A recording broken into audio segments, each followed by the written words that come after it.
Este magnífico viaje entre sabores y saberes ha dejado ancladas en mi corazón a todas estas mujeres portadoras de conocimiento y sabor ancestral. Mujeres que con su sabiduría y amor por la cocina hacen de cada plato algo fuera de este mundo.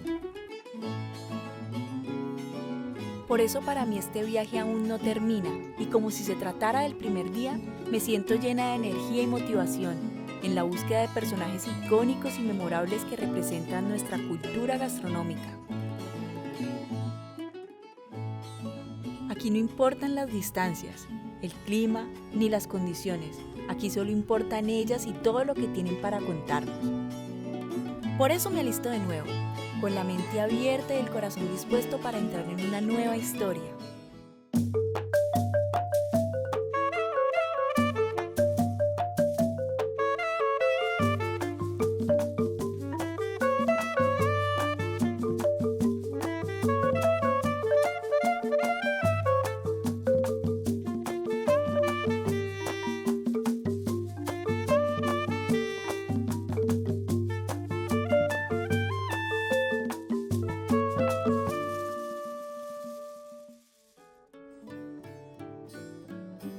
El calor de unos 30 grados centígrados me acompaña en esta mañana de camino hacia un nuevo destino.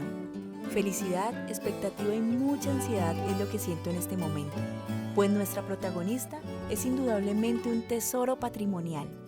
He podido leer y ver videos en internet sobre ella, un personaje que sin duda alguna va a trascender en la mente y en los corazones de todos, haciéndonos recordar a nuestras amadas abuelitas. Hoy vamos a conocer a doña Milce Herrada en la ciudad de Guadalajara de Buga, aquí en mi Valle del Cauca.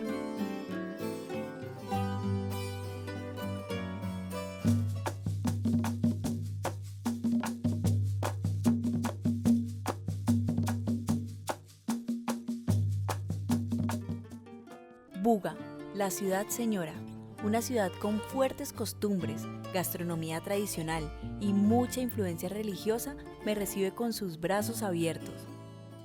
Su gente cálida y amable me hace sentir como si estuviera en mi propia casa, mientras recorro su principal corredor turístico alrededor de la famosa y legendaria Basílica del Señor de los Milagros. Encontrarla es muy fácil, basta con decir su nombre o por supuesto el plato que nos preparará, pues esta increíble cocinera es reconocida fácilmente entre los habitantes que tiene esta ciudad, convirtiéndola en una de las mujeres más emblemáticas entre los más de 100.000 bugueños. Llegando al lugar indicado, mi corazón empieza a brincar de tanta felicidad. No veo la hora de estar allí, frente a ella, escuchando con atención todas sus historias representadas a través de sus preparaciones. Milce, yo creo que representa parte de la historia culinaria de Guadalajara de Buga. Desde muy niño ya yo oía hablar de Milce. Tuve el placer de conocerla, mas no nos hemos tratado, pero sí por referencia, por mi trabajo, un poco de investigación aquí en la Casa de la Cultura y que ahora último nos hemos metido en el campo culinario, pues siempre le hemos tenido como referencia. Hace 2 años fue un punto de referencia cuando celebramos los 150 años de la primera publicación de la novela María. Allí me acerqué un poco más a la historia de ella y me acerqué por una sopa denominada de pan de bono y la sopa de resplandor, ya que en la novela Jorge Isaac habla de esta sopa, habla de la sopa de pan de bono y habla de la sopa de resplandor. Entonces, por anécdotas de algunos amigos míos, me comentaban de ella, que ella era la que había heredado de sus viejos, de sus antepasados, había heredado la costumbre de realizar esta sopa, sobre todo muy tradicional antes de la Cuaresma. Entonces se realizaba esta sopa y se comía en las casas bugueñas, se comía con mucha gana, porque antes de la Cuaresma había que alimentarse muy bien. O sea que los meses entre enero, febrero y marzo cuando caía la Semana Santa a finales de marzo o comienzos de abril, pues esta sopa era muy tradicional aquí en Buga. Toco a su puerta y me recibe por fin Emilce, con su pelo blanquito, blanquito, sus 1,50 de estatura y con una fortaleza que parpadea desde su interior, me abraza, me sonríe y me da la bienvenida digna de una mujer de su edad.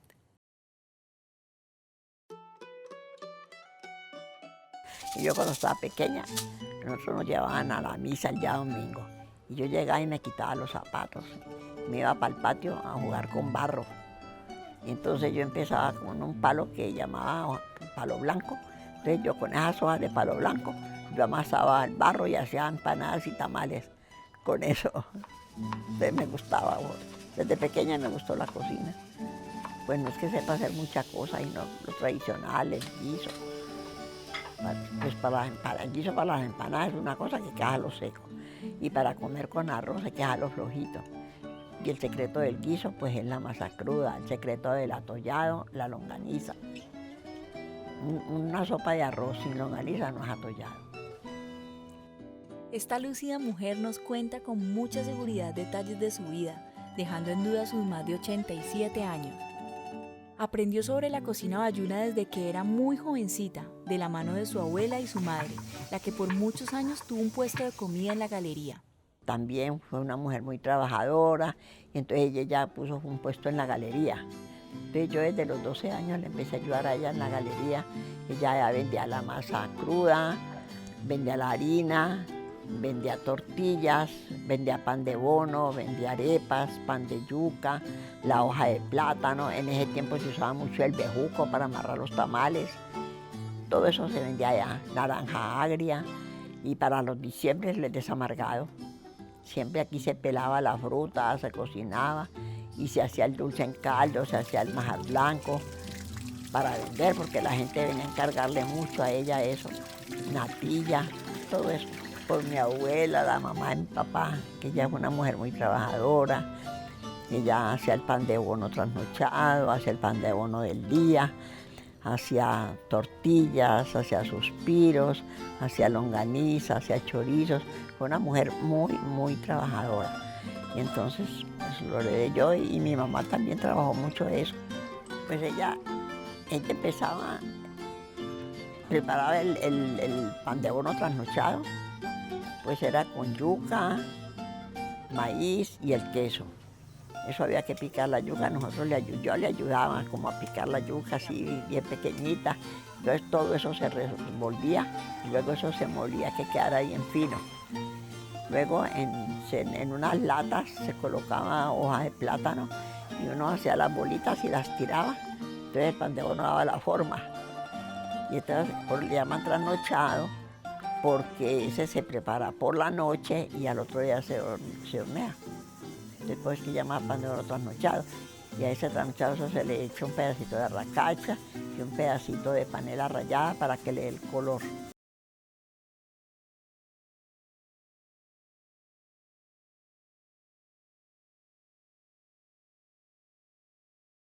Principiando que anteriormente se asaban era en horno de leña. Hoy en día es con gas o con energía.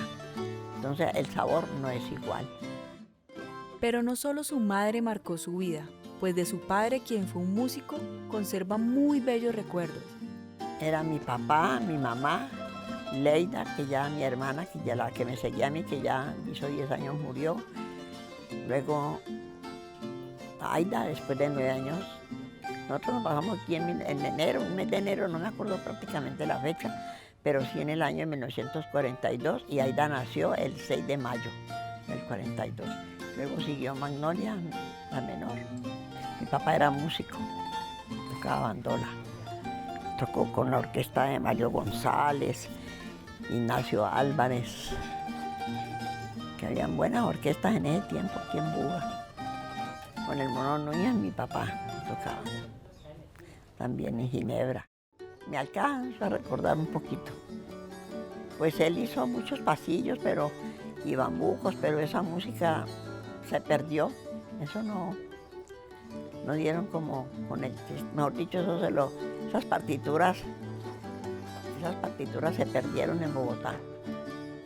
porque nunca nos llegaron aquí. En su casa conserva un hermoso fogón de leña que todavía usa para cocinar los platos que aún prepara con el mismo amor y entusiasmo que cuando estaba en plena flor de su juventud. La cocina era grande y ahí mismo tenía el horno y tenía el fogón de leña a un lado. Y tenía el lavaplatos, que eran unas piedras, una pila y unas piedras grandes que tenía donde ella hacía la tortilla. No es como ahora que con máquina para aplastar, no, ella era con la mano que ella hacía la tortilla. Y unas arepas horneadas que hacía muy ricas ella.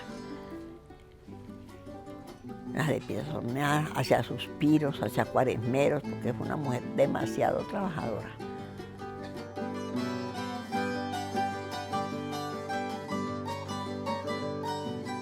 Y hacía la tortilla delgadita, hacía la tortilla gruesa también, que es una tortillita que es del mismo maíz curado, de chiquichoque que llaman, para comer, para acompañar la carne, la tortilla gruesa. Ya no se ve. Me llama la atención cómo esta mujer enamora con la forma de contar las cosas. Me envuelven sus ojitos rasgados, sus años de sabiduría y el amor por la cocina y la gastronomía tradicional. Pues yo no sé, yo hago las cosas y la gente dice que me quedan buenas. No sé, que el atollado. Ayer, por ejemplo, hice unos tamales para 6 personas que trajo el yerno de mi hija. Y entonces, no, pues que le dijeron a él que me iban a encargar unos tamales, porque un muchacho de Cali llevó, para Cali almorzó aquí, llevó y no sé. Me tienen que avisar con tiempo, porque a mí me gusta comprar la hoja, arreglar la carne, aliñarla con tiempo y todo eso, entonces.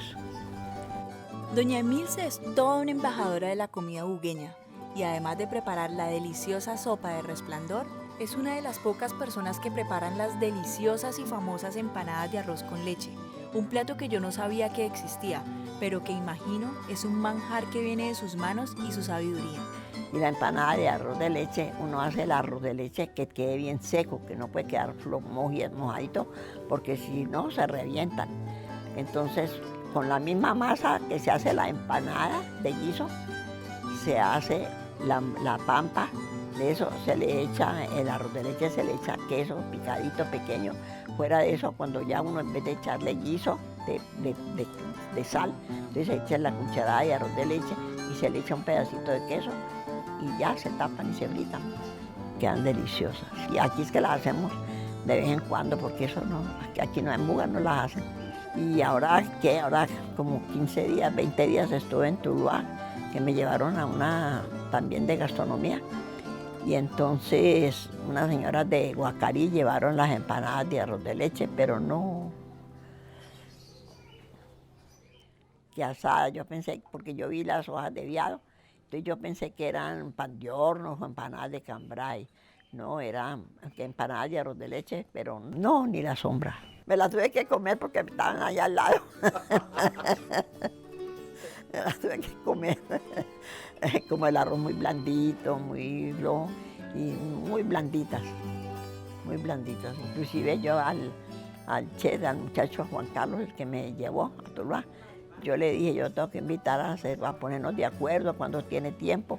Y yo lo invito para que coma aquí, le hago unas empanadas de arroz leche aquí en la casa, para que vea la diferencia. Con ingredientes básicos de las cocinas colombianas y muy fácil de preparar, es como inicia la preparación de uno de los platos con los que se ha abierto camino en el mundo de la cocina tradicional. Las sopas son todas iguales, lo único es lo que hay que echarle, porque la sopa no lleva sino papa y arracacha. Si se hace sopa de maíz, pues se le echa zapallo y se le echa yuca, si uno quiere. Y la sopa de resplandor, pues se pone a cocinarle la carne o el hueso o el pollo, lo que sea, y luego se le echa la papa. Cuando ya está ablandando la papa, se le echa el azafrán, y entonces ya tiene uno el resplandor listo. El resplandor con carne o con costilla de res o de cerdo o con espinazo, como quieran. Eso va en gustos. Bueno, la sopa de resplandor pues es una de las sopas más representativas de Buga, incluso aparece dentro del libro Fogón Vallecaucano, que fue un libro que se hizo en alianza con la Gobernación del Valle. Pues esta sopa de resplandor es una sopa muy básica pero sin embargo es muy similar también a la sopa de carantanta, también a la sopa de torrejas, y todas esas preparaciones rescatan precisamente la identidad y cuentan una historia. O sea, el objetivo es que cada preparación al momento de servirse evoque una historia. La sopa de resplandor, yo creo que es algo mágico. Uno tiene que como encontrarle el sabor y encontrarle el contexto histórico a la sopa. No es una sopa que se realice con frecuencia aquí en Buga, porque yo creo que ya muchas de las señoras aquí en Buga no saben prepararla. Ya quedan muy pocas de estas señoras que manejan esto. Esa combinación de lo que es realizar previamente, curar el maíz,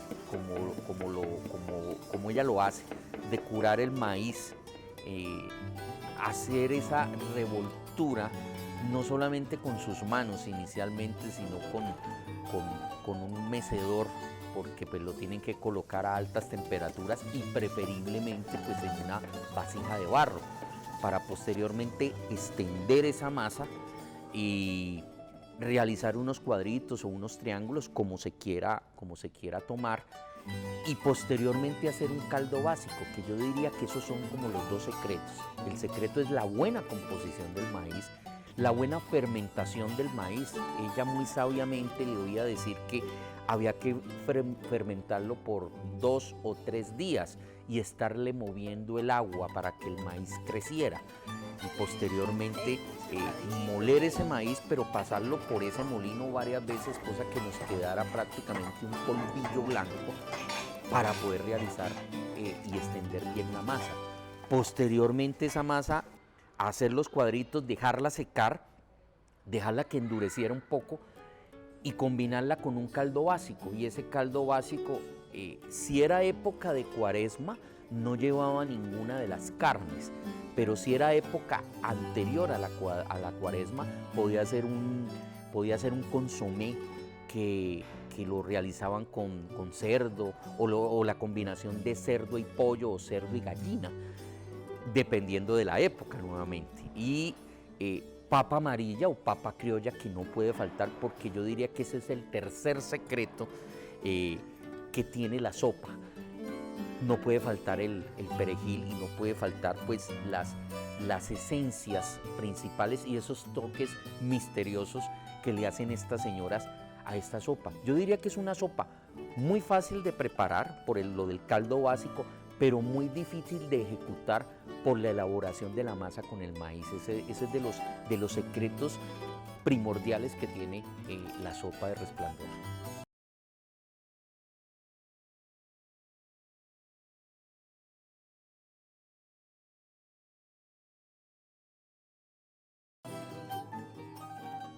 Muy parecidas a las arepuelas, las torrejas son una mezcla de huevo, harina, aceite, sal, y luego son fritas para tomar una característica textura crocante.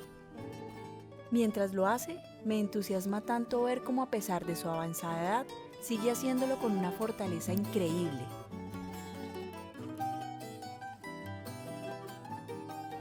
Con las torrejas casi listas y la sopa desprendiendo un delicioso aroma, veo como su plato empieza a tomar una forma deliciosa. Se muele la harina, como le dije, se quiebra, luego se remoja, se repasa, y eso depende de la cantidad que vaya a hacer uno. Entonces eso se líe en una paila de cobre, entonces le echo aceite y sal. Con un mecedor se revuelve hasta que va dando el punto. Entonces ya yo lo cojo, yo tiendo en una mesa un plástico grande que tengo y lo tiendo ahí para que se enfríe. Cuando ya está frío, entonces se parte así a lo largo, que queden cuadritos. Y se le echa la sopa cuando ya está la papa blandita, que ya se le ha echado el azafrán. Ya, es todo, no tiene ciencia. Vocación y gran talento son los dones que la vida le ha regalado a esta bella cocinera. Su plato, como era de esperarse, sabe a gloria. La señora Milce pues es una de las cocineras más tradicionales de nuestro municipio. Es pues muy grato contar con todos estos saberes culinarios ya que a través de ella, que es una portadora del saber, logramos todo el rescate de la gastronomía ancestral de nuestra ciudad. Por eso quiero darle las gracias.